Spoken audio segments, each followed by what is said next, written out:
Donc, sans trop réfléchir, je dirais d'abord l'agilité de l'institution.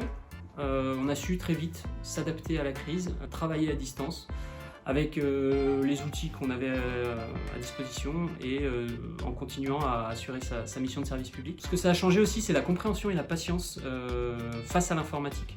En fait, les agents ont fait preuve de patience, de compréhension avec l'équipe des SUN, avec ce qu'on mettait en place au fur et à mesure. Et il y a eu beaucoup de compréhension là-dessus. Ça a quand même changé, je pense, aussi la vision de notre métier, de ce qu'on fait au quotidien.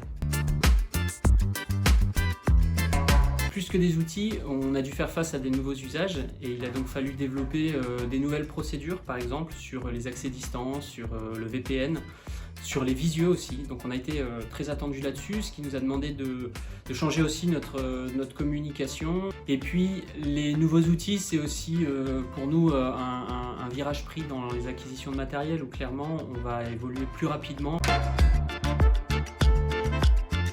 L'après, pour la DSUN, c'est de s'adapter aux nouveaux usages. Donc nous, DSUN, monter en compétences sur ces nouveaux usages de visio, de travail à distance.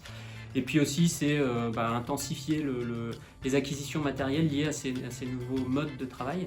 Il y a un après qui me paraît intéressant, c'est celui des collectivités territoriales et du service public en général. Je pense qu'on a montré qu'on était au cœur de la mêlée dans cette crise, qu'on ne s'est pas arrêté, bien au contraire. Et puis, on a montré aussi qu'on était largement au niveau du secteur privé en général, avec des méthodes de travail, des outils. Et on a su s'adapter très vite, on sait travailler à distance, on sait faire fonctionner nos équipes à distance et on sait rester un collectif même en étant chacun de chez soi. Ce qui a été très positif, c'est les remerciements et en fait la reconnaissance dans le travail des agents de la DSUN. En temps normal, c'est assez rare qu'on nous appelle pour nous dire « Allô, l'informatique, en fait aujourd'hui tout va très bien, merci beaucoup, bonne journée ». Voilà.